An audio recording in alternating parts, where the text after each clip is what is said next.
Hey, welcome to Flipped Coding. My name is Melisha, and today I'm going to take you through some CSS things. So, we're going to cover 5 useful CSS tricks. These are some things that I run into all the time, like the vertical alignment of one line of text.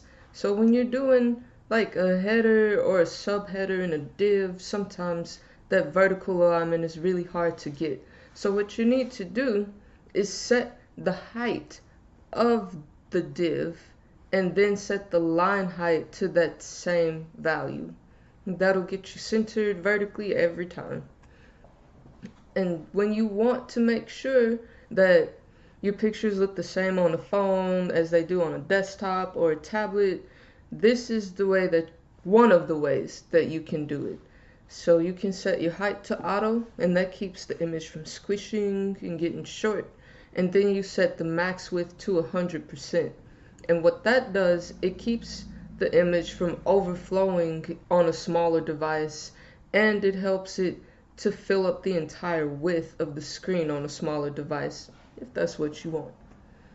Now, I think every web developer knows that it's good to reset all of the browser defaults, and this is just a link to one of my favorite reset style sheets.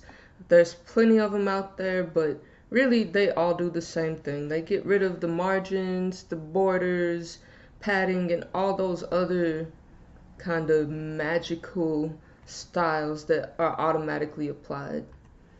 Now, overriding styles is something you need to do cautiously. So you should never have a style sheet that has a bunch of bang important. Never do that. But there are times where you need to interrupt the flow of the style sheet and make a certain property more higher priority than the other ones.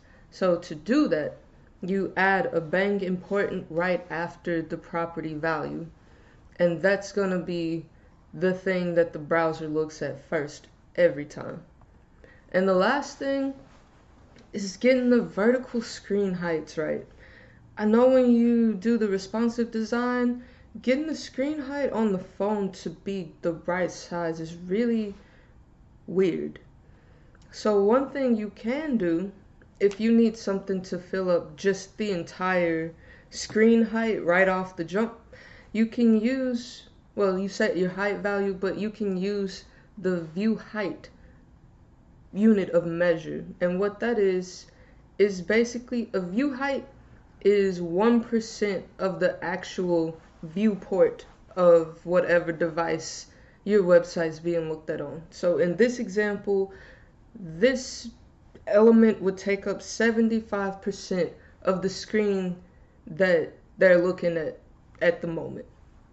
And that's about it. If you need help learning CSS, because I know how messy it is and how many tricks and hacks there are to get stuff to work, you can always come to Flipped Coding. I'm there. You can ask me questions in the forums, and we can just vibe and learn web development together.